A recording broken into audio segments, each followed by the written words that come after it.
Bollywood industry में कई सारे कलाकार अपनी किस्मत को आजमाते हैं। किसी को देर से सफलता मिलती है तो किसी को जल्दी मिल जाती है। कुछ ऐसे भी हैं जिन्हें उनके करियर की शुरुआत में ही काफ़ी सक्सेस मिल जाती है और उस स्टारडम को कैरी करना उनके लिए मुश्किल हो जाता है।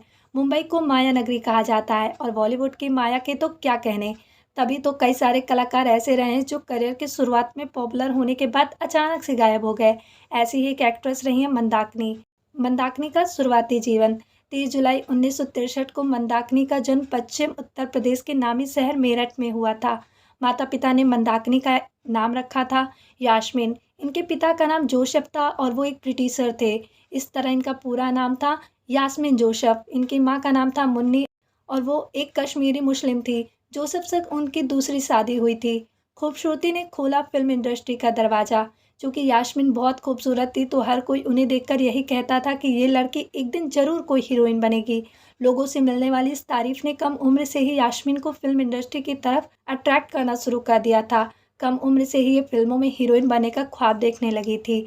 80 के दशक की शुरुआत से यास्मीन ने फिल्मों में काम हासिल करने के लिए मेहनत करना शुरू कर दिया था। सनी देओल की डेब्यू फिल्म बेताब और फिर 1983 में आई लावा के लिए इन्होंने ऑडिशन भी दिया था, लेकिन इनकी किस्मत ने इनका साथ नहीं दिया और ये फिल्में इन्हें ना मिल सकी।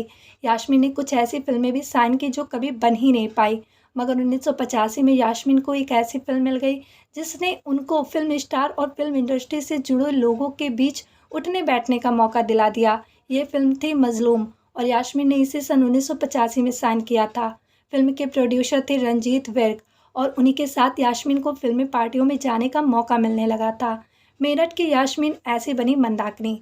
एक फिल्मी पार्टी में ही शोमैन राज कपूर की नज़र यास्मीन पर पड़ी थी।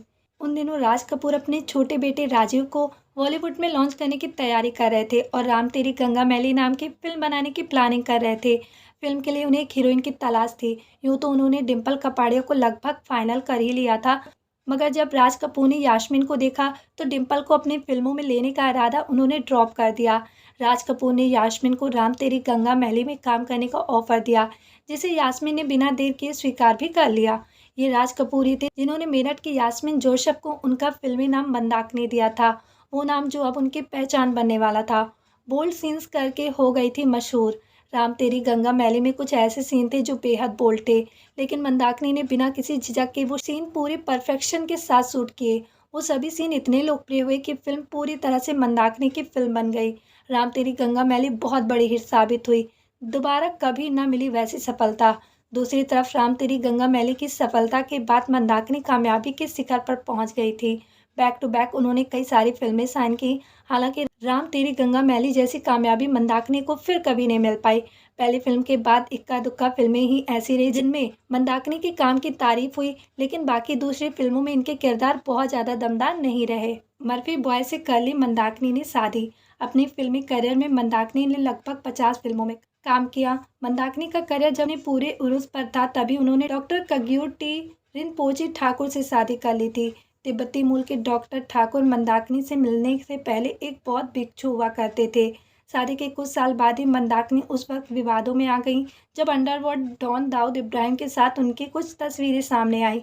उन तस्वीरों में ये दाऊद संग मुंबई में मैच देख रही थी।